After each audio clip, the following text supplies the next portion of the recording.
naman, Lydia. Kung talagang mahal ka ng asawa mo, sa'yo siya uuwi. Paano nga uuwi yung asawa ko? Inaahas mo! Inaahas? Bakit? Tingnan mo nga itsura mo. Laspag ka na. Ako, fresh. Sige, sabihin na nating laspag ako. Pero ano ka? Pangkama ka lang, di ba?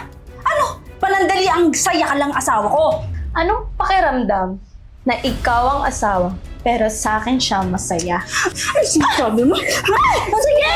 Sige! Kalmahin mo ako at sumigaw-sigaw ka! Walang makakarinig sa'yo dahil wala dito yung asawa mo. Bumili siya ng lingerie na. Lingerie?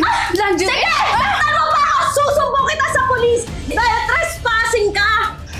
Alam mo, may araw ka rin sa akin, kabit ka. Tatandaan mo.